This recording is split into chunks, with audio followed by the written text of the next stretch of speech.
Bonjour à toutes et à tous et bienvenue à ce nouveau webinaire organisé par EcoCO2 dans le cadre du programme EVE, Engagement volontaire pour l'environnement. Nous revenons aujourd'hui pour échanger sur une nouvelle thématique, celle du transport fluvial, un mode de transport décarboné. Ce webinaire fait suite à une série de plusieurs webinaires consacrés au report modal. Nous en avions en effet parlé en mai 2020 du transport combiné rail-route, puis en mars 2021, nous avions fait un webinaire sur le transport maritime. Et enfin, en juillet dernier, nous avions échangé sur la thématique du transport ferroviaire. Et vous pouvez d'ailleurs revoir tous ces précédents webinaires sur notre chaîne YouTube EVE Transport Logistique. Donc, je suis Andrew Patry, chargé de mission sur le programme EVE pour la région Normandie. Et j'ai le plaisir d'animer aujourd'hui, de co-animer ce webinaire avec mon collègue Yann Berlison, chargé de mission du programme EVE pour la région Rhône-Alpes. Nous accompagnons donc plus particulièrement les transporteurs routiers de marchandises et de voyageurs dans le dispositif Objectif CO2 et les commissionnaires en transport dans le dispositif EVCOM pour le programme EVE. Nous aurons également le plaisir d'accueillir Éloi Flippo, responsable de la division transport et report modal chez VNF, Voies navigables de France, qui nous rejoindra à la suite de notre présentation pour participer à la partie questions-réponses. Merci, Monsieur Flippo, d'avoir répondu favorablement à notre sollicitation. Avant toute chose, laissez-moi vous présenter quelques détails techniques à avoir en tête pour ce webinaire. N'hésitez pas à cliquer sur le bouton « Aide » si jamais vous avez des problèmes avec la vidéo ou le son. Vous pourrez également télécharger le support de conférence. Vous pouvez le faire d'ailleurs dès maintenant en cliquant sur le bouton « Associé » qui doit s'afficher quelque part sur la droite de votre écran. Par ailleurs, vous recevrez le replay du webinaire par mail et il sera également disponible sur notre chaîne YouTube. N'hésitez pas également à poser vos questions durant le webinaire dans le champ associé, puisque nous utiliserons ce champ pour la partie questions-réponses. Et vous avez également l'occasion de voter pour les questions les plus pertinentes. Et nous prendrons en priorité avec Yann les questions les plus pertinentes que nous poserons à Monsieur Flippo pour la partie questions-réponses. Et enfin, n'hésitez pas à répondre au petit sondage en fin de webinaire pour nous aider toujours à progresser dans l'organisation et l'animation de nos webinaires. Passons donc à l'ordre du jour, qui serait réparti en 4 grandes parties. La première, quelques données chiffrées de présentation sur le transport fluvial en France. Ensuite, dans un second temps, nous tenterons de répondre à la question suivante. Quelle procédure pour engager une partie de mes activités dans le transport fluvial? On se mettra dans la peau d'un transporteur, d'un commissionnaire ou d'un chargeur. Puis, nous aborderons le retour d'expérience d'un commissionnaire de transport via le groupe Aliéné et d'un chargeur via le groupe Soufflé, qui utilisent déjà le transport fluvial pour réduire leur impact environnemental. Enfin, nous terminerons avec une ouverture sur les enjeux et les innovations du secteur. Alors, on va commencer en répondant à la question « Le fluvial, c'est quoi ?» C'est avant tout un mode de transport qui utilise des voies navigables intérieures, constituées à la fois de canaux et de rivières canalisées pour transporter des marchandises. Nous disposons en France de plus de 8500 km de réseau navigable, ce qui permet de placer la France à la première place au niveau européen en termes de voies navigables disponibles sur les 38 000 km disponibles au niveau européen. De plus, il est important de noter que le transport fluvial représente aujourd'hui environ 3% du transport de marchandises en France, ce qui prouve aussi le fort potentiel de développement de ce mode de transport au vu des infrastructures intéressantes que nous disposons sur le territoire, comme on peut le voir notamment sur la carte. La répartition des cours d'eau est assez bien équilibrée, comme vous pouvez le voir sur la diapo, même si nous pouvons tout de même déceler, en ce qui concerne le trafic fluvial, 4 grands bassins stratégiques qui se démarquent principalement dans le nord et l'est du pays. Nous présenterons d'ailleurs dans le détail ces 4 grands bassins par la suite, dans la suite de la présentation. Au-delà de la disponibilité des cours d'eau, le transport fluvial nécessite forcément l'utilisation de bateaux et de péniches spécifiques qui permettent de transporter de manière massifiée les marchandises. Donc, il existe une grande diversité de bateaux utilisables pour le transport fluvial. La norme minimale pour le transport fluvial est le bateau dit fraissiné, qui mesure 38,5 mètres de long et 5,05 mètres de large, et qui permet de naviguer sur quasiment toutes les voies navigables en France. Donc ça, c'est pour les petits gabarits. Ensuite, on a aussi des gabarits intermédiaires, donc des bateaux entre 38,5 mètres de long et 90 mètres de long, pouvant, eux, transporter entre 400 et 1000 tonnes de marchandises. Et enfin, les grands gabarits, les bateaux de plus de 90 mètres de long pouvant transporter entre 1000 et 5000 tonnes de marchandises. Au total, sur les 8500 km de voies navigables, le réseau à grand et moyen gabarit est de 2400 km, majoritairement situé dans le nord et le nord-est de la France. Voyons désormais quelques données chiffrées du transport fluvial. Donc, on va commencer avec les données chiffrées de l'année 2019, qui fut une année non impactée par la crise sanitaire. On constate alors une excellente dynamique, représentée par une forte croissance de l'activité fluviale avec une hausse de 10% des flux en tonnes-kilomètres pour 7,4 milliards de tonnes-kilomètres sur l'année 2019, et dans le même temps, une hausse similaire en volume avec plus de 56,3 millions de tonnes de marchandises transportées sur l'année, soit une augmentation de plus 9% par rapport à l'année 2018. Pour ce qui est des données 2020, sans grande surprise, nous retrouvons des données à la baisse comparées à cette très belle année 2019, avec 50,4 millions de tonnes de marchandises transportées en 2020, soit une diminution de 10,6%, et 6,5 milliards de tonnes-kilomètres en 2020, soit une diminution de 11,5% pour ce second indicateur. À noter tout de même que cette baisse pourrait être ramenée à une diminution d'environ 4,7% si l'on fait abstraction des premiers mois de confinement de l'année 2020 qui ont notamment fortement impacté la filière des matériaux de construction du fait de l'arrêt des chantiers.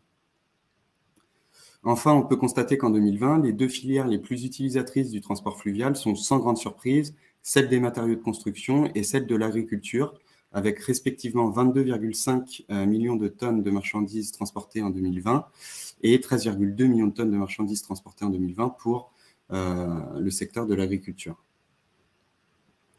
Passons désormais aux différentes filières du transport fluvial. Donc, vous trouverez d'abord à gauche un petit graphique qui reprend la répartition des trafics fluviaux selon les différentes filières. Et l'on retrouve à nouveau les deux filières les plus importantes qui sont celles des matériaux de construction en premier et la filière agroalimentaire en second. Au niveau du tableau, vous retrouverez la définition et des exemples de ce que représente chacune de ces filières, ainsi que leur croissance sur l'année 2019, ce qui permet de mieux analyser la dynamique plus ou moins importante de chacune d'entre elles. Et enfin, vous retrouverez également une dernière colonne sur le potentiel de développement de chacune de ces filières à l'avenir. Dans un souci de temps, on va s'intéresser aux deux filières plus particulièrement qui possèdent aujourd'hui le plus fort potentiel de développement, à savoir les filières conteneurs et de logistique urbaine. Pour l'activité conteneur, cette activité possède un fort potentiel, et ce en partie grâce à la présence de nos ports maritimes d'envergure sur le territoire. Prenons quelques données chiffrées. En exemple, le transport de conteneurs représente moins de 10% des flux du trafic en France, et notamment sur le port maritime du Havre, où le fluvial ne représente que 8% du trafic. À titre de comparaison, le transport de conteneurs représente entre 30 et 40% du trafic fluvial pour les ports d'Anvers et de Rotterdam aux Pays-Bas, ce qui montre la grande marge de potentiel du secteur pour l'avenir de cette filière. De plus, sur le moyen long terme, le transport fluvial de conteneurs est sur une belle dynamique puisque son trafic a été multiplié par 2 en 15 ans. Et les résultats du trafic en transport de conteneurs en 2020 ont été plutôt encourageants, avec quasiment une stabilité au niveau national malgré la crise sanitaire, et notamment des résultats plus encourageants pour la région Hauts-de-France et le bassin rhénan. En ce qui concerne la filière de la logistique urbaine fluviale, c'est en effet une filière nouvelle qui émerge et qui dispose d'un fort potentiel. La logistique urbaine se définit comme l'ensemble des techniques permettant d'acheminer les flux de marchandises qui circulent en ville. Et donc, pour la logistique urbaine, le fluvial va devenir à l'avenir de plus en plus important, de par notamment, bien évidemment, ses résultats intéressants en termes de rejet d'émissions de CO2 comparé au transport routier. Yann va pouvoir vous en dire plus sur le sujet par la suite. Certes, les émissions de polluants ne sont pas aussi bonnes du fait de la vétusté de certains bateaux, mais l'idée du verdissement de la flotte fait son chemin sur ce secteur, avec notamment l'utilisation de bateaux de plus en plus récents qui se développent. On le verra notamment sur notre dernière partie, enjeux et innovation. Tout cela permettra de limiter le niveau de pollution aux abords des centres-villes, ce qui est primordial, notamment avec le développement des ZFE, les zones à faible émission, qui se mettent en place dans les grandes villes et dans les métropoles. Pour cela, la présence d'infrastructures adaptées à proximité est vraiment primordial. Et c'est le cas aujourd'hui pour de nombreuses régions, et notamment à Strasbourg, où l'entreprise ULS a mis en place un nouveau service logistique au cœur de Strasbourg par voie d'eau, avec notamment le dernier kilomètre qui est effectué en vélo cargo électrique. Cette question donc du pré- et post-acheminement est également très importante pour le développement du transport fluvial via la logistique urbaine. On comprend donc ici qu'il est important d'avoir une grande anticipation des acteurs et des collectivités sur ces sujets, et notamment sur les questions de l'aménagement.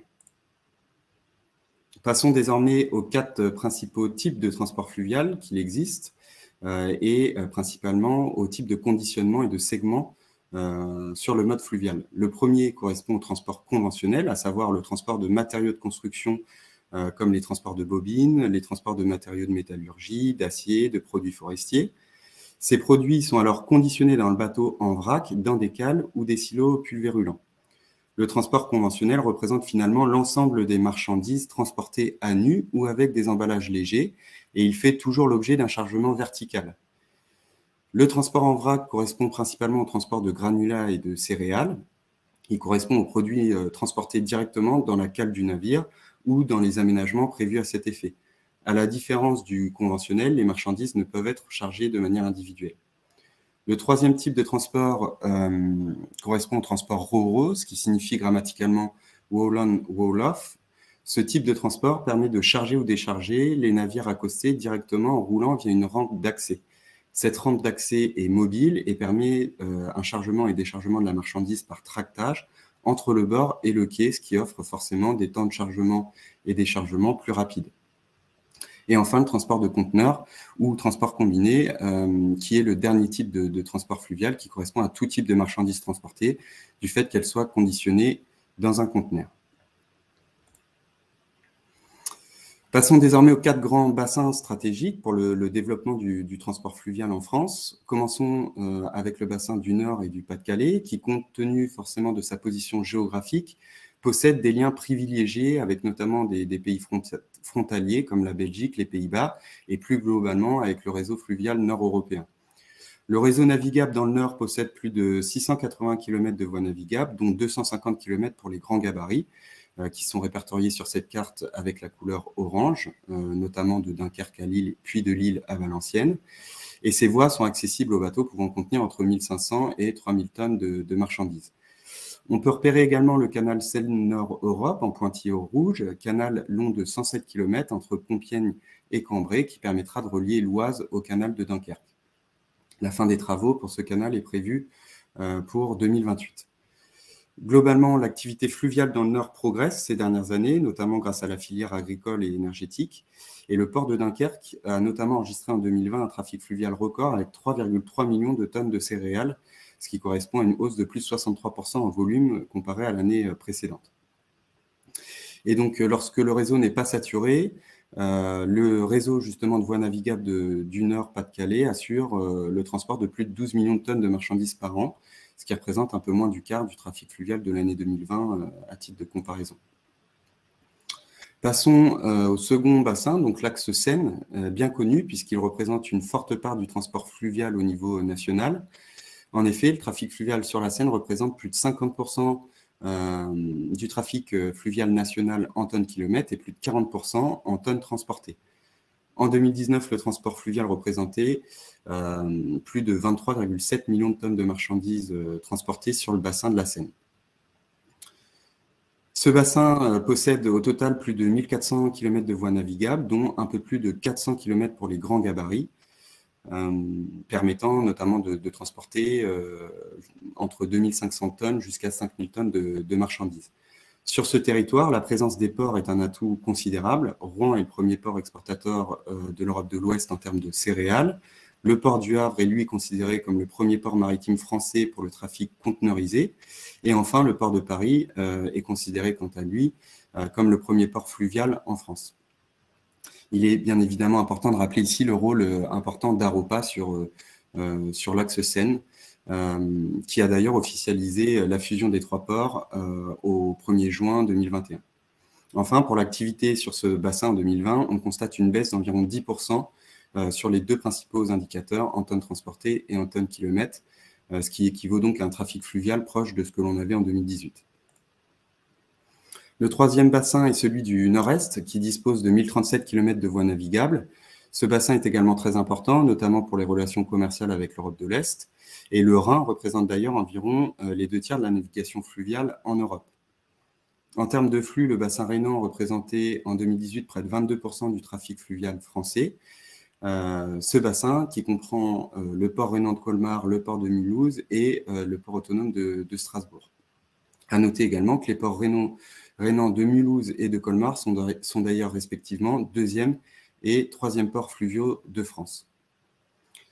Nous pouvons constater sur ce bassin que les voies navigables destinées aux grands gabarits sont sans grande surprise principalement placées tout le long du Rhin, de Mulhouse au Bannheim en passant par Strasbourg. Enfin, on va terminer avec le bassin Rhône-Saône, qui est également un axe fluvial stratégique en France. Il possède plus de 1100 km de voies navigables, dont une majorité ouverte aux grands gabarits, pouvant contenir entre 1500 et 3000 tonnes de marchandises, grâce notamment à l'axe Lyon-Fos-sur-Mer. Il capte un volume de trafic fluvial compris entre 6 et 7 millions de tonnes de marchandises par an, ce qui représente près de 15% des activités fluviales de l'année 2020. Contrairement à l'axe Seine, c'est plutôt ici la filière des matériaux de construction qui est majoritaire, avec 40% des volumes fluviaux du territoire. Ces flux de courte distance alimentent notamment les besoins locaux du secteur de la construction et du BTP, entre autres. Et donc cet axe est fortement lié au port de Marseille-Fos, qui représente plus de 80% des activités fluviales du bassin. Là encore, le bassin possède une marge de progression énorme, puisque le réseau a la capacité d'absorber 3 à 4 fois plus de trafic.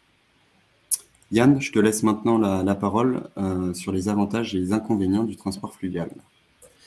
Oui, voilà. Donc, un premier avantage, maintenant qu'il s'agit de parler de ça, et j'ai vu qu'il y avait déjà des questions sur le sujet, c'est un gain écologique du transport fluvial. Ce qu'il faut avoir à l'esprit, c'est qu'il y a une intensification des échanges, à la fois à l'échelle nationale et à l'échelle internationale. Et donc, pour être à la hauteur des enjeux climatiques, ça ne nécessite pas de transporter moins, mais ça nécessite de transporter mieux. Et il se trouve que le transport fluvial est justement un mode de transport qui permet cette massification des flux. En moyenne, un bateau sur un fleuve, c'est une 50aine de camions évités. Et donc, les émissions de gaz à effet de serre en sont réduites d'autant, rapportées au nombre de camions évités. Mais pour les plus grands convois, ça peut aller jusqu'à 220 camions. Voilà, hein, si on regarde simplement le segment fluvial, il va émettre de 2 à 3 fois moins de gaz à effet de serre que le mode routier à carburant égal. Le deuxième avantage, il peut être économique. On n'y pense pas forcément, mais le fait évidemment de massifier les envois ou de faire des fois du transport exceptionnel via le fleuve, ça réduit les contraintes administratives routières qui peuvent être importantes, notamment pour le transport exceptionnel, et les coûts d'acheminement et de manutention. Aussi, donc ça j'étais un peu dans tous les cas de figure, mais si on regarde spécifiquement les flux import-export, il se trouve que l'augmentation de la capacité d'emport des bateaux maritimes, on voit qu'ils sont toujours plus gros les bateaux maritimes, ils arrivent avec toujours plus de conteneurs pour ce qui relève des bateaux à conteneurs, ils exercent une forte pression sur le stockage des marchandises parce que justement, en règle générale, le post-acheminement ou le pré-acheminement, en tout cas la liaison qui est faite avec le port maritime est faite en camion et donc toute cette marchandise a du mal à être évacuée par les camions. C'est d'ailleurs ce qui se passe tout à fait actuellement en Grande-Bretagne où on voit bien que, alors il y a une problématique de conducteurs derrière, mais ils n'arrivent plus, ils sont obligés de dérouter les bateaux parce qu'effectivement les ports sont pleins. Donc, c'est pour ça qu'aujourd'hui, déjà, stocker dans un port maritime coûte 2 à 3 fois plus cher que de le faire dans un port fluvial. Il est donc plus intéressant que l'acheminement routier qui est inévitable pour rejoindre à un moment donné soit votre usine de production, soit le client final. Elle se fasse en liaison non pas avec le port maritime, mais avec le port fluvial. D'autant qu'en plus, le dédouanement, il peut se faire directement sur le port fluvial. Et en plus, tout le temps que l'acheminement fluvial prendra, c'est une forme de stockage itinérant, sachant qu'après, les dernières liaisons routières qu'il y a à faire entre le port fluvial et votre usine la plus proche seront plus courtes, donc plus rapides, et ça vous permettra à ce moment-là d'avoir la marchandise plus rapidement. En plus, dernier gain économique, ce qu'on peut se dire, c'est qu'à l'export, les formalités de douane peuvent se faire sur le bateau. Donc, ça évite du temps d'immobilisation de la marchandise lors de sa réception par le manutentionnaire. Donc ça, c'est pour la partie économique. Et enfin, le transport fluvial, en termes d'avantage, c'est un gain en fluidité et sécurité. Parce qu'en fait, contrairement aux idées reçues, le mode fluvial est plutôt très sûr et très fluide. Pour les fleuves à plus grand gabarit, donc on pense au Rhin, on pense à la Seine, on pense au Rhône, ont ce qu'on appelle un taux de disponibilité, c'est-à-dire où on peut naviguer dessus sans problème, très élevé. Il est de 98% sur la Seine. Donc les autres pourcentages, ça peut être des aléas sur les écluses, mais surtout, évidemment, ça peut être les crues. Mais vous voyez que sur les réseaux à grand gabarit, donc finalement à fort enjeu, c'est peu présent. Et en plus, il faut savoir que les principaux ports français sont souvent sur ces fleuves et sont souvent embranchés avec le ferroviaire. Donc, c'est-à-dire que si demain il y a une indisponibilité du fleuve, on pourrait éventuellement trouver une solution sur le fer. Il ne faut absolument pas opposer les modes. Donc, finalement, on a des temps de transport qui peuvent finalement être bien plus fiables, rapportés à la quantité de marchandises qu'on transporte, et on diminue finalement les risques de voir impacter que vos marchandises finalement soient impactées par des accidents, des vols ou évidemment les encombrements routiers. Alors malgré tout, le mode fluvial, il y a des limites. La première limite, j'ai envie de dire qu'elle est psychologique, c'est que ce n'est pas un mode routier. Tout le monde s'est organisé depuis des décennies sur une organisation logistique réfléchie en fonction du mode routier. Donc évidemment, le fluvial, il n'a pas la disponibilité de la route, il n'a pas la vitesse de la route. Et la plupart du temps, évidemment, vous n'avez pas vos usines au bord du fleuve, donc ça obligera une rupture de charge et donc à une manutention pour arriver à destination.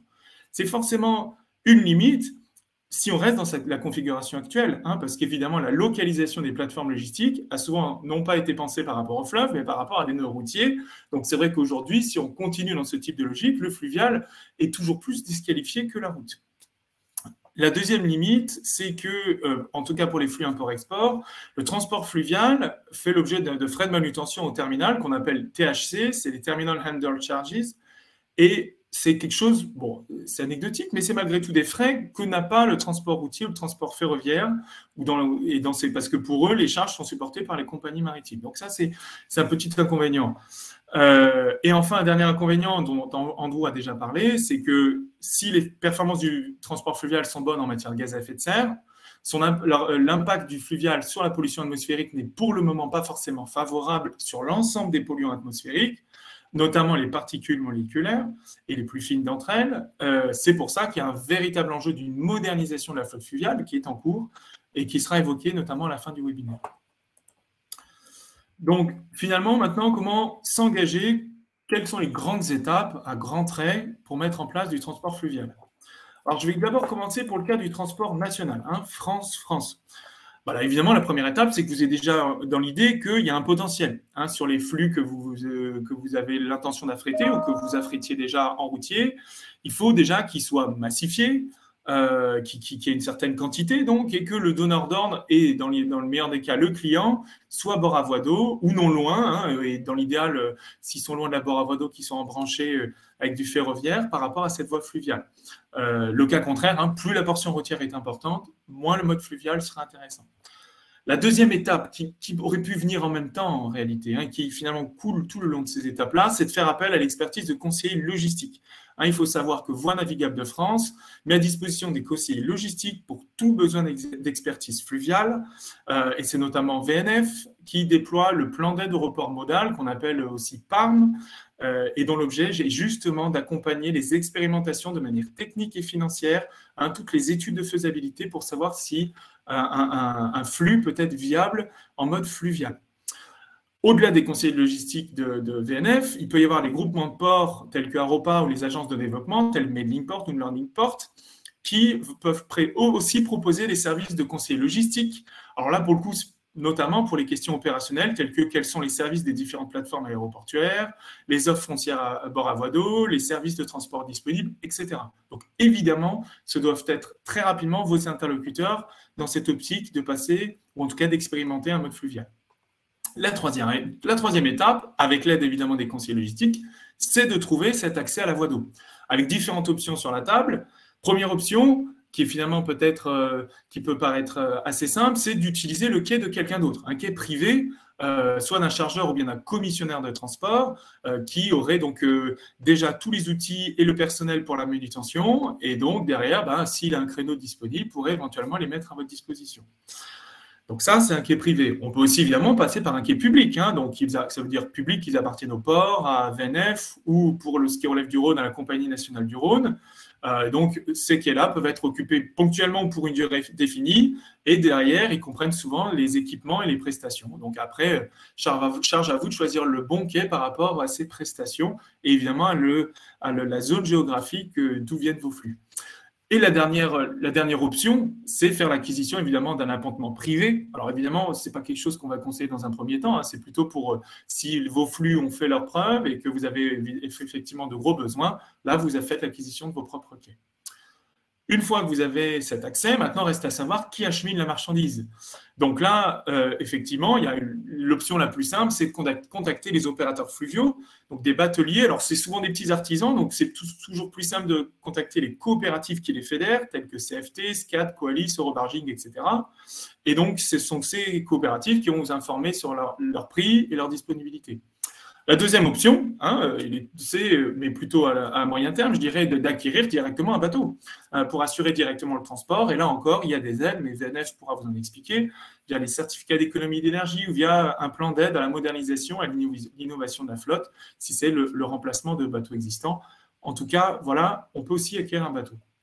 Et donc maintenant que vous avez évidemment organiser l'acheminement fluvial, reste plus, si tant est qu'il y a une portion routière, à vous organiser pour l'acheminement ferroviaire ou routier, si le client n'est pas directement situé sur la voie d'eau. Ça, c'est le cas du transport national. Pour les cas de l'import-export, donc là, on est vraiment sur les flux internationaux. Là encore, il faut identifier le potentiel des flux. Sauf que dans ce cas-là, ça veut dire quoi? Ça veut dire se demander si le port maritime est situé sur un fleuve, un fleuve dont l'usage est intéressant au regard de la localisation, du lieu d'expédition, du lieu de livraison. Hein, tout dépend si c'est du flux import ou du flux export. Hein, donc, en fonction de la localisation du port maritime et du fleuve par rapport à ce port. La deuxième étape, c'est faire appel aux conseillers logistiques dont j'ai déjà parlé. La troisième étape, avec leurs conseils, bien sûr, c'est de choisir le bon incoterm au moment du contrat de vente. Ça, c'est assez important de l'avoir en tête, c'est-à-dire que les incoterms, c'est quoi? Ils mettent en œuvre le contrat de vente et ils définissent par là, notamment, qui prend en charge et organise le transport sur ces différents segments, hein, c'est-à-dire sur le pré-acheminement, sur le transport principal et le post-acheminement. Donc, évidemment, si vous voulez gérer vous-même du transport pour tester le transport fluvial, veillez à avoir un incoterm qui vous permette justement d'organiser l'acheminement situé en France et non pas que ce soit votre client qui est situé à l'autre bout du monde éventuellement. La quatrième étape, c'est vous assurer d'avoir un contrat maritime favorable. C'est-à-dire qu'on peut avoir le bon incoterm, mais finalement avoir un contrat avec l'armateur qui va vous louer le conteneur, dont le lieu, les tarifs et les délais de restitution du conteneur rendent impossible le fluvial. Hein, si vous demande de les rendre trop loin ou trop rapidement, il n'y aura pas le temps de faire du fluvial. Donc ça, c'est évidemment toute une négociation à avoir avec l'armateur et dans le cadre du contrat maritime. Et évidemment, il faut organiser après l'acheminement de la marchandise sur le mode fluvial, une fois qu'on a réuni toutes les autres conditions. Donc là, il y a deux cas de figure. Si c'est du transport conventionnel, mais international, eh ben, on peut faire appel au même batelier. Donc, conventionnel, je disais vrac ou roro, excusez-moi, il n'y a pas que le conventionnel. Donc là, on fait appel au batelier comme dans le cas du transport national. En revanche, pour les flux conteneurisés, il se trouve qu'il y a des lignes régulières fixes. Donc, quand je dis fixe, hein, c'est dont le lieu, la date et l'horaire sont déjà fixés et qui sont assurés par des opérateurs qu'on appelle de transport combiné. On peut citer notamment Logiport Shuttle ou Green Modal. Et donc, pour chacun des grands bassins, vous avez des lignes fixes et donc il s'agit simplement de pouvoir ensuite greffer votre marchandise sur ce bateau qui de toute manière se déplacera, qui est votre marchandise ou pas.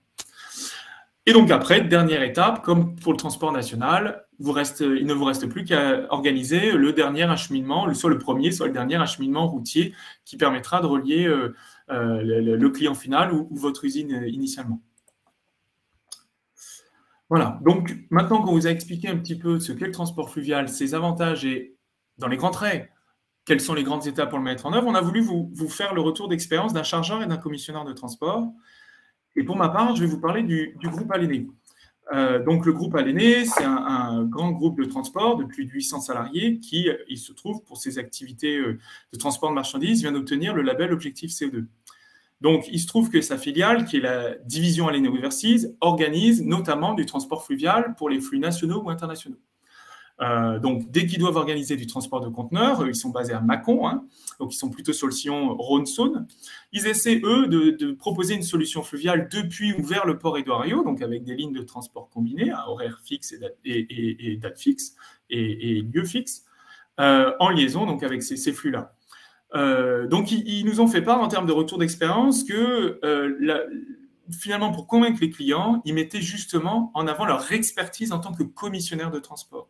Ça se traduit comment, ça? Et je trouve ça très intéressant que, justement, on puisse s'appuyer sur l'expertise de commissionnaire de transport. Donc, ils mettent en avant qu'ils ont la maîtrise du stockage, de la manutention, excusez-moi, et des formalités de douane. Hein. Ils sont opérateurs économiques agréés et ils peuvent évidemment assurer les premiers et derniers kilomètres routiers. Et pour eux, c'est l'assurance d'une qualité de service et d'une rapidité d'exécution sur ce point-là. En plus, ils ont cette expertise pour négocier directement avec les compagnies maritimes, notamment pour le prix et les délais de restitution des conteneurs, en fonction des aléas qui peuvent nécessiter plus ou moins de temps. Donc, ce que j'ai pu évoquer tout à l'heure, ils peuvent le faire. Et enfin, ils essaient de convaincre leurs clients en disant que le fleuve peut se révéler moins cher, ou en tout cas, ils disaient au moins le même coût de la route, si on prend en compte justement les éventuelles urgences ou crues. C'est-à-dire qu'ils ont cette flexibilité qui leur permet de pouvoir réagir grâce à leurs différents métiers en proposant une solution alternative en ferroviaire ou en routier pour peu qu'on leur laisse suffisamment un ou deux jours de battement pour le faire. Donc, ils relèvent deux contraintes au transport fluvial par leur expérience. Déjà, c'est les crues. Pas qu'il y en ait tant que ça, mais évidemment, en transport massifié, une crue, ça ne prévient pas. Vu que c'est massifié, un problème devient un gros problème. Mais donc là, effectivement, eux, ils s'en sortent, comme je le disais, c'est l'avantage, ils peuvent trouver une solution routière très rapidement. La deuxième contrainte, et j'ai envie de dire finalement la principale contrainte qui relève, c'est la gestion à flux tendu. Hein, je pense que tout le monde a conscience qu'aujourd'hui, le transport est organisé vraiment à flux tendu. On veut les choses, on ne stocke que peu de choses finalement. Il faut qu'elles arrivent en temps et en heure, en temps utile. Et finalement, de la commande à l'expédition, il faut que ça aille vite. Et donc, le camion permet cette flexibilité. À l'inverse, le fluvial oblige à s'adapter. Hein, autant, effectivement, le camion s'adapte aux exigences du client, alors que c'est au client de s'adapter au fleuve. Et ça, c'est un changement de paradigme qui fait qu'il faut le prendre en compte. Et ils arrivent quand même à emporter l'adhésion, hein, même en ayant conscience de ça. Donc, auprès de leurs clients, ils arrivent à les convaincre, en leur expliquant que sur des flux import-export, il y a déjà 40 jours de transport maritime. 2 ou 3 jours de plus que peut prendre l'acheminement fluvial, c'est finalement pas grand-chose. Voilà, donc ça, c'était le cas du groupe Aléné. Maintenant, reste à voir le cas de Malterie Soufflé. Oui, merci. On va prendre l'exemple d'un chargeur maintenant via le groupe Soufflé, qui est un groupe agroalimentaire français à dimension internationale. Il opère sur les filières d'orge, de blé, de riz, de légumes secs et transporte des millions de tonnes de matières agricoles des champs aux silos et des sites de collecte vers les grands ports d'expédition et chez ses clients. Le groupe transporte 10 millions de tonnes de marchandises par an, dont 15% en péniche via le transport fluvial et 8% en ferroviaire. Il accorde donc une importance particulière à la protection de l'environnement et a mis en place d'ailleurs une nouvelle dynamique à sa stratégie RSE récemment en se donnant des objectifs assez ambitieux de réduction d'émissions avec un objectif de moins 15% de ses émissions de gaz à effet de serre d'ici à 2025 et vise une réduction de moins 50% d'ici à 2030. Donc la malterie soufflée, qui correspond à une division spécifique du groupe, intervient sur la filière orge et malt au sein du groupe soufflé pour livrer les maltes et les matières premières de la bière à ses clients brasseurs. La malterie soufflée est engagée dans le dispositif RED 21 et l'objectif de malterie soufflée est de réduire de 5% ses émissions de gaz à effet de serre sur les 3 prochaines années. Dans le cadre de leur engagement, ils se sont concentrés notamment sur les flux amont et aval. Donc les flux amont représentent le transport de marchandises, à savoir de l'orge, depuis les fournisseurs et les silos du groupe jusqu'aux 8 différentes malteries qui sont situées sur le territoire national. Il s'agit principalement de transport d'orge en vrac depuis les sites de stockage jusqu'à la malterie. Sur l'ensemble de ces flux amont, 14% sont réalisés en mode fluvial et 10% en mode ferroviaire, ce qui est déjà des bons chiffres. En aval, sur les flux aval. Il existe plusieurs types de flux. Donc, il y a les flux intersites, c'est-à-dire le transfert de malt en vrac d'une malterie à une autre. Et sur l'ensemble de ces flux, 63% sont réalisés via le mode fluvial. Il y a les flux directs en France et en Europe, où 23% de ces flux sont réalisés via le mode fluvial. Et le dernier type de flux en aval, qui est représenté notamment sur cette carte, c'est les flux directs port-export. Donc, il s'agit de transport de conteneurs, de malt principalement, réalisés via la société du groupe soufflé SNTC, donc la Société Nogentaise de Transport Combiné. Et donc, cette société gère le transport de malt depuis Nogent-sur-Seine jusqu'à Rouen, via l'axe Seine, comme vous pouvez le voir sur la carte. À noter notamment que cela permet un gain d'environ 2500 tonnes d'émissions de CO2 par rapport à la route. Et ce trajet est réalisé en 2 jours lorsque les conditions sont optimales en fonction des conditions forcément météorologiques et également en fonction du niveau de la Seine. Donc, pour conclure sur cet exemple de chargeur qui utilise le transport fluvial, on constate que ce mode chez le groupe Soufflé, et notamment la malterie Soufflé, est déjà bien optimisé depuis plusieurs années. Et donc, un des axes d'amélioration de l'entreprise réside désormais dans le changement d'énergie pour ce qui concerne le transport fluvial. Et donc, des réflexions sont actuellement en cours pour le remplacement justement de bateaux au gasoil par du B100, entre autres, pour le fonctionnement d'un des deux bateaux gérés par SNTC. Donc, venons-en maintenant à la dernière partie, celle des enjeux d'innovation sur le transport fluvial.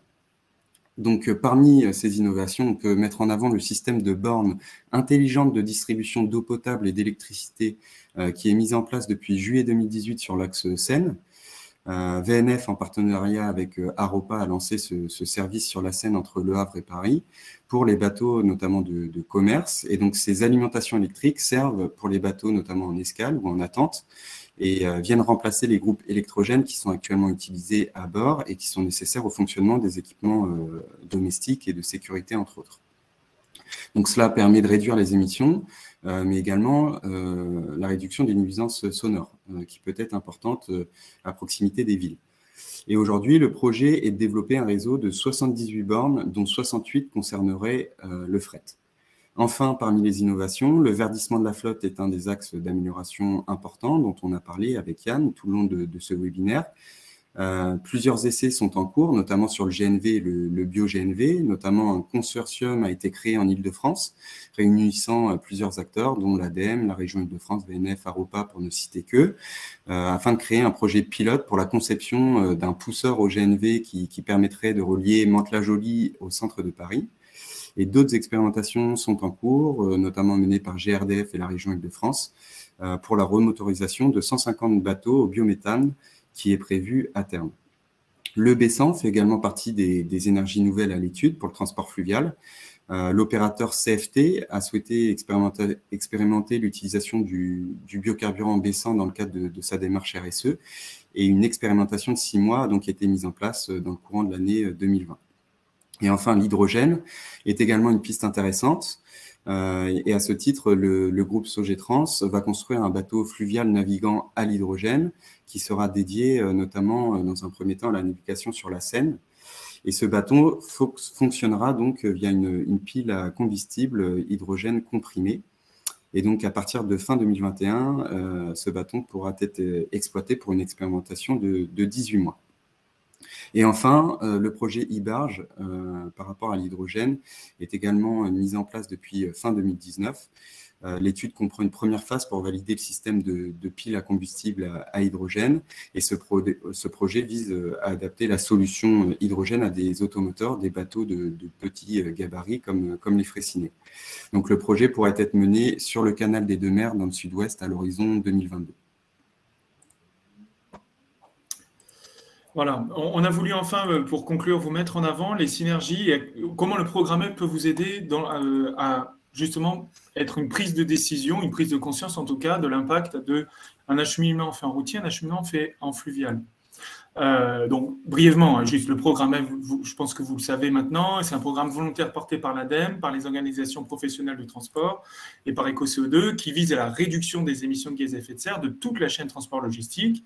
Et donc, il réunit notamment 3 dispositifs spécifiques donc, aux chargeurs qui s'appellent Fret 21, aux commissionnaires de transport qui s'appellent EVCOM, engagement volontaire des commissionnaires, et aux transporteurs qui s'appellent Objectif CO2. Et donc, il se trouve que les outils mis à disposition des chargeurs et des commissionnaires de transport sont en mesure justement de modéliser des postulats d'émissions des flux sous-traités lorsque les acteurs n'ont pas connaissance des émissions de leurs sous-traitants. Et donc, en quelques clics, les entreprises qui s'engagent peuvent comparer les émissions entre modes, donc par exemple entre le routier et le fluvial, avec la possibilité de personnaliser au maximum les paramètres de la modélisation, c'est-à-dire le type de bateau, le type de camion, le tonnage transporté, la distance parcourue, l'énergie de propulsion, etc. Donc vraiment, le programme EV est un facilitateur de la prise de décision en faveur de la transition écologique, notamment par la voie fluviale, sachant que voilà, les entreprises qui rentrent dans le programme EV rentrent pour 3 ans minimum, c'est un engagement, et s'engagent à réduire d'au moins 5% leurs émissions de gaz à effet de serre. Voilà, donc ce webinaire est maintenant terminé. Donc, j'espère qu'on a pu un petit peu démocratiser ce mode de transport en vous montrant ses enjeux, son potentiel et ses défis à venir. Donc voilà, vous l'aurez maintenant compris, le fluvial oblige à s'intéresser à de nouvelles procédures administratives, de nouveaux interlocuteurs, de nouveaux paradigmes. C'est un mot que j'ai déjà utilisé, mais je pense qu'on en est là. Ça bouscule les connaissances et les organisations des flux centrés sur les contraintes du transport routier, donc ce n'est pas simple. Mais honnêtement, ça ne fait aucun doute au regard des pressions exercées aujourd'hui, aussi bien sur le plan environnemental que du fait de l'augmentation des échanges nationaux et internationaux, que ça va devenir un mode incontournable dont on ne peut faire l'économie aujourd'hui. Voilà, nous souhaitons collectivement remercier les acteurs de VNF, d'Aropa, de Medlingport, de l'AUTF, de TLF, de Maltoury Soufflé, du groupe Aléné, de nous avoir aidés dans la réalisation de ce webinaire. Nos deux prochains événements qui auront lieu, donc les 2 prochains webinaires, donc ce sera le 16 novembre que j'aurai l'occasion une fois encore d'animer sur la RSE dans le transport logistique avec le retour d'expérience d'entreprises engagées. Donc ce sera une table ronde en présence de 4 entreprises. Et enfin en décembre, comment financer son plan d'action, état des lieux des dispositifs d'aide mobilisables, donc le plan d'action pour réduire ses émissions de gaz à effet de serre. Je vous remercie pour votre attention et maintenant, on va passer à la phase de questions-réponses en présence d'Éloi Flippo de VNF qui sera là pour y répondre. Merci beaucoup. Oui, donc, Monsieur Flippo, on vous invite à mettre votre caméra. C'est parfait. Bonjour, merci Monsieur Flippo de participer à ce webinaire via la partie questions-réponses. Avant de prendre une première question, peut-être voulez-vous vous présenter rapidement ainsi que vos fonctions chez VNF? Bonjour et bonjour à tous. Merci beaucoup de m'avoir invité à ce webinaire et donc auquel j'ai assisté avec attention, notamment les questions qui ont déjà été exprimées. Donc, j'ai apporté quelques éléments de réponse provisoire. Je suis responsable d'un service au siège de VNF qui s'appelle la division transport et report modal. Donc, nous avons pour objectif principal de développer le transport fluvial de fret sur le réseau confié à VNF et donc en lien avec les pays voisins, puisque 50% du transport de fret fluvial se fait avec les pays voisins. 50% se font aussi avec les ports maritimes, français ou non français. Et donc, il y a, comme Andrew ou Yann l'ont déjà évoqué, il y a quelques enjeux importants sur les coûts de manutention dans les ports maritimes, notamment. Donc, on intervient, notre service, on intervient de plusieurs façons. Tout d'abord, on essaie de détecter un certain nombre de projets de nouveaux transports partout en France avec nos collègues régionaux sur les différents bassins qui ont été évoqués, Rhône-Saône, Seine, Nord, Moselle, Rhin. On suit, je dirais, un portefeuille de 120 à 130 projets de nouveaux transports dans différentes filières, en vrac, en conventionnel, en conteneur. On organise un certain nombre d'événements comme River Dating qui a eu lieu à Lyon la semaine dernière dans le cadre du Salon Polytech. On participe à différents événements comme la ICTL. on édite différents outils comme notre Eve à nous, c'est-à-dire non pas engagement volontaire pour l'environnement, mais l'éco-calculateur de la WADO qui se trouve sur le site de VNF et qui c'est un élément de réponse à la question de Armel Margueret sur des émissions de CO2. L'éco-calculateur de la WADO de VNF a notamment cet objectif de fournir des données comparées en émissions de CO2 fluviales, routes pour voilà, et pour des transports donnés. Et puis, on anime un certain nombre de dispositifs, on pilote des dispositifs de subvention qui ont été évoqués, tels que le PARM ou le PAMI, et on agit avec d'autres acteurs pour essayer de mobiliser d'autres financements tels que les C2E sur lesquels on va pouvoir revenir. Super, beaucoup de sujets intéressants. On va peut-être commencer, alors on a pris un peu de retard, on s'en excuse, mais on va quand même forcément poser et reprendre plusieurs des questions qui ont été posées. On peut peut-être commencer, pour faire une transition avec ce que vous disiez avec le compteur CO2, regrouper deux questions en une, celle de Frédéric Léonard et de Tiffany Génin. La première, le fluvial est-il moins émetteur de CO2 que le routier car les bateaux fonctionnent au diesel? Et celle de Tiffany Génin, est-ce que le transport fluvial émet moins de polluants atmosphériques que le transport routier? Quelles sont les différences entre les deux? Donc voilà, la question des émissions de gaz à effet de serre d'un côté et celle des polluants atmosphériques de l'autre. Alors, les émissions de CO2, c'est une donnée très claire. Le transport fluvial émet en fait 4 à 5 fois moins de CO2 que le transport routier pour des prestations de transport équivalentes en distance et en tonnage transporté. Voilà, c'est une norme très très large, mais c'est ce que nous publions, ce que nous connaissons dans les différents bassins, tout type de bateaux confondus, tout type de prestations confondues.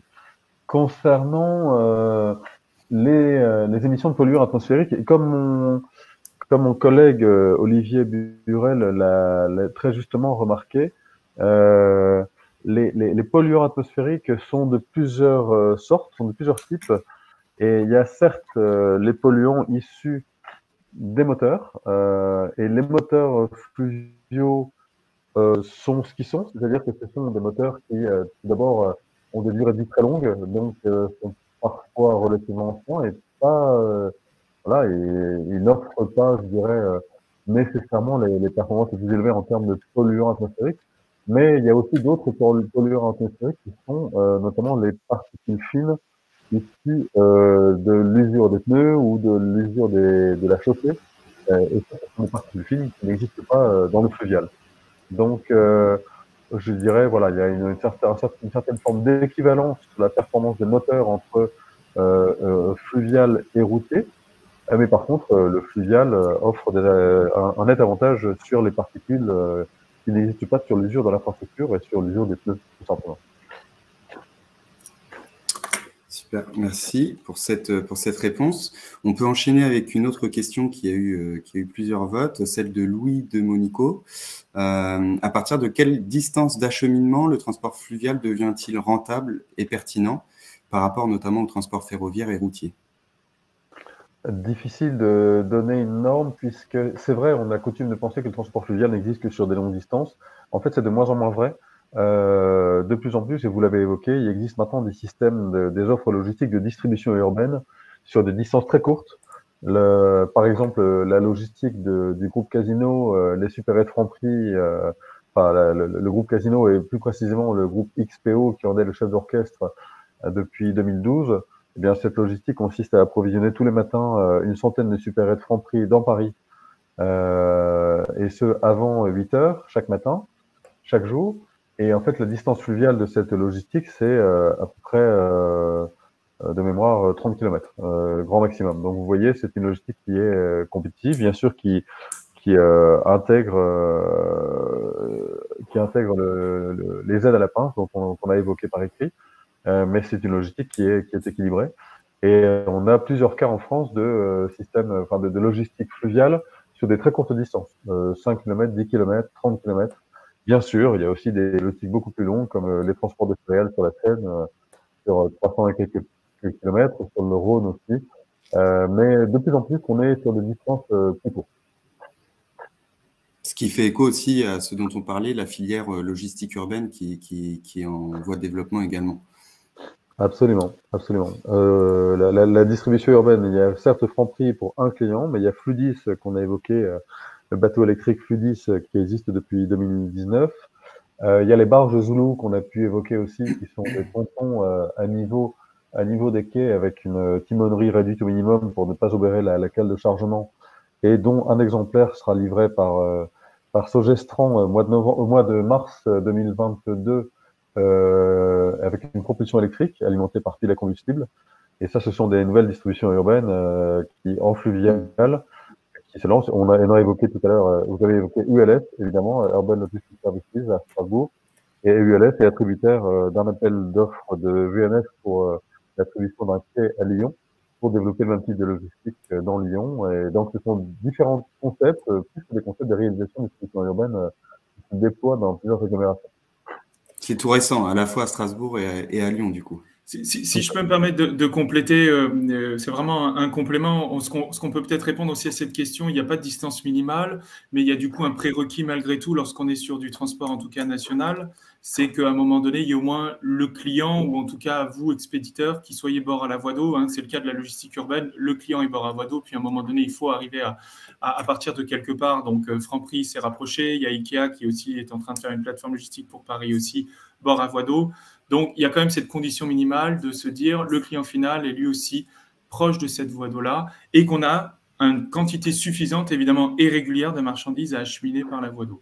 Je pense que c'est quand même deux conditions qui font qu'effectivement, ces deux conditions étant réunies derrière, la distance après devient presque une question secondaire. On va enchaîner avec une autre question qui a eu pas mal de votes. À nouveau, Louis de Monico. Y a-t-il des directives objectives européens ou nationaux portant sur la réduction des émissions du fluvial? Il n'existe pas, à ma connaissance, de directive, c'est-à-dire qui s'applique de plein droit aux droits nationaux, mais il existe par contre un cadre national qui est ce qu'on appelle le Green Deal et qui est un engagement au niveau européen de réduire les émissions de CO2 de 35% à horizon 2030 et de 50% à horizon 2050, avec l'objectif pour les États les États membres de mettre en œuvre les dispositifs qui permettent d'atteindre ces objectifs. Et nous, dans le transport fluvial, on s'inscrit pleinement, je dirais, dans ces objectifs, dans la mesure où on considère globalement que les transports de marchandises compte pour environ 30% des émissions de CO2 dans les différents États membres. On le dit en France et on le dit dans les autres États membres aussi qu'on connaît. Voilà, donc ça c'est un cadre global. Ce qui existe comme directive ou plus précisément comme un règlement, c'est un règlement qui porte plutôt sur les émissions polluantes des moteurs des véhicules. Nous en connaissons un dans le secteur fluvial, c'est un règlement qui s'appelle le règlement EMNR, dit des engins mobiles non routiers, ou NRMM en anglais. Non-Road Mobile Machinery.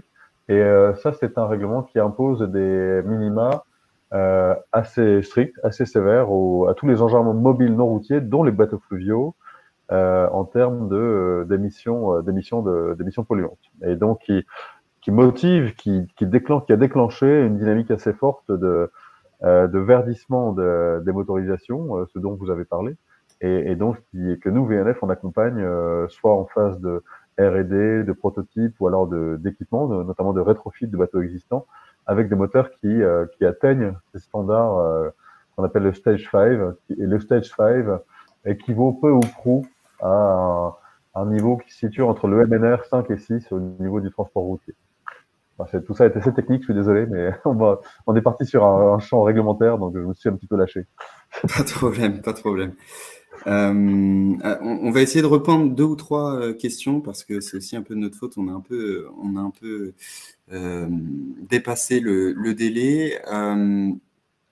Une question de Pauline Fer. Les péniches sont-elles concernées par les restrictions à la circulation par rapport au diesel dans les grandes agglomérations? J'imagine qu'elle pense aux ZFE. J'imagine aussi, oui. À ce jour, à ma connaissance, non. Mais on en parle.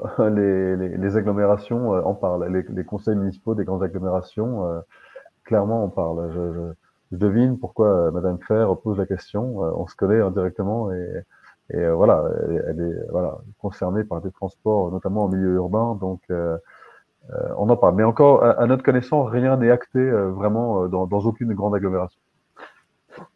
Ok. Yann, n'hésite pas, hein, Je peux simplement rajouter qu'aujourd'hui, le moyen de contrôle des zones à faible émission, c'est la vignette critère. Et la vignette critère, ça n'existe pas en transport fluvial. Donc, effectivement, ça obligerait à ce qu'ils aillent chercher plus loin d'autres manières de contrôler un peu les seuils de pollution. Donc, ils en parlent peut-être, mais effectivement, je pense qu'ils n'y sont vraiment pas là aujourd'hui. On enchaîne avec une question de Raphaël Plançon.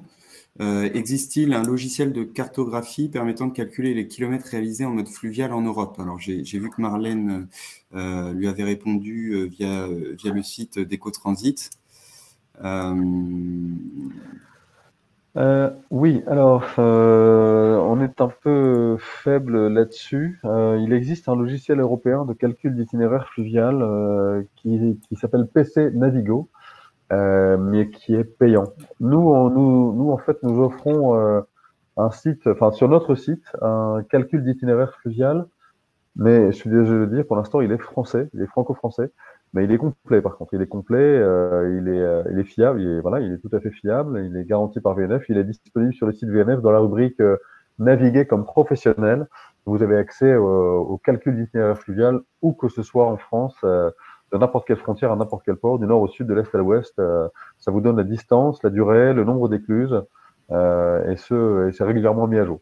On réfléchit à cette question, comment offrir un calcul d'itinéraire européen à jour, garanti. Vous devinez que la difficulté, c'est la garantie des données, et la pérennité des données. Hein. Bien sûr, ok. Allez, on termine avec deux questions. Donc la première, Yacine Fedan, existe-t-il des propositions en transport fluvial frigorifique? Oui, il y a du transport frigorifique, du transport fluvial de conteneurs reefer, de conteneurs frigorifiques. Ça existe. Tous les opérateurs fluviaux de conteneurs le proposent. Qu'il s'agisse de Green Modal, Logiport Shuttle, Dancer, Contargo, et même Bolloré, tous les et Maersk aussi, puisque Maersk offre une ligne sur l'Oise et la Seine. Tous les opérateurs proposent ce type de transport. Oui. Ok. Et on termine avec la question de Pierre Sampé. Avez-vous la répartition des différents bateaux par type en nombre? Alors, on en a un peu parlé sur les premières diapos avec les trois grands gabarits, mais on peut retrouver sur le site de VNF justement des tableaux, il me semble, hein, avec les différents types de bateaux de manière très spécifique, il me semble. Oui, alors est-ce que par contre, pour autant, on donne les quantités? Ça, j'en suis pas tout à fait sûr, puisque voilà, ce sont des statistiques qu'on essaie de tenir à jour régulièrement. Ça, c'est pas très très évident. Mais par contre, oui, on a cette donnée. On sait par exemple que navigue sur le réseau, sachant des données que je connais par cœur, sur le réseau fluvial confié à VNF, environ 3000 bateaux de fret, dont je dirais à peu près 1000. Nous connaissons 1000 bateaux de pavillon français, bateaux de fret, de pavillon français, et nous connaissons donc 2000 bateaux non français. Alors, vous voyez, ce sont des des proportions qui changent beaucoup selon qu'on est sur des bassins plus ou moins fermés, comme le bassin de la Seine, puisque ce bassin à grand gabarit est aujourd'hui un peu limité par le canal du Nord. Donc, il navigue sur le bassin de la Seine principalement des bateaux français, de pavillon français. Par contre, sur les bassins frontaliers, tels que la Moselle internationale, le Rhin partie française ou les Hauts-de-France, on a une proportion de bateaux étrangers, c'est-à-dire belges, hollandais, allemands, bulgares, serbes, roumains, beaucoup plus élevés. Et ça n'est pas le cas, par contre, sur le bassin Rhône-Saône, qui est aussi un bassin fermé. Donc, les types de bateaux, en fait, on a une tendance depuis 20 ans à l'augmentation de la taille unitaire des bateaux. C'est-à-dire qu'on avait, par exemple, sur 1 million de tonnes de port en lourd de cale globale, de disponibilité de cale globale en 2000, c'est toujours la même offre de cale, à peu près 20 ans plus tard. Par contre, la proportion des bateaux a changé, c'est-à-dire que le tonnage unitaire moyen des bateaux n'est plus de 1000 pardon, il est plus de, il est plus de 1800, pardon, je me mélange un peu dans mes pinceaux, dans mes chiffres, mais on a une très forte baisse en fait du nombre de petits bateaux, de bateaux de type fraissinet que vous évoquiez tout à l'heure. Ils étaient 1800 en 2000, ils ne sont plus que, pardon, ils étaient 800 en 2000, ils sont 200 et quelques maintenant. Et on n'a plus 1800 bateaux comme on avait en 2000, on en a 1000 au global maintenant. Vous voyez, donc on a une augmentation du tonnage unitaire des bateaux, de plus en plus de gros bateaux, tout simplement. Désolé si je n'ai pas été... Non, mais il n'y a pas de souci. Et puis, ce qui est aussi important, le développement aussi des voies navigables à grand gabarit pour pouvoir massifier aussi les transports. On en a un peu parlé sur les 8500 km. On en a 2400 qui permettent d'avoir des voies navigables pour les grands gabarits. On va s'arrêter là pour une question de temps. Yann, je ne sais pas si tu as un mot à dire pour conclure, mais en tout cas, voilà, merci Monsieur Flippo d'avoir répondu favorablement à notre sollicitation pour la préparation de ce webinaire et également pour la participation à cette partie questions-réponses. Si jamais il y a des questions dont on n'a pas eu le temps de répondre, nous, on prendra le temps de pouvoir vous répondre par mail par la suite. On n'a pas évoqué peut-être la question des aides. Enfin, vous l'avez évoqué dans votre présentation. J'ai vu qu'il y a eu des questions sur les aides, les C2E et puis les aides. On y répondra justement, on fera un jeu de retour avec vous et vous pourrez leur répondre par écrit individuellement. C'est tout l'intérêt. D'accord, très bien. Eh bien, écoutez, merci encore pour votre invitation et puis à votre disposition, bien sûr. Merci beaucoup à tous. Merci à vous. À bientôt, au revoir. Au revoir.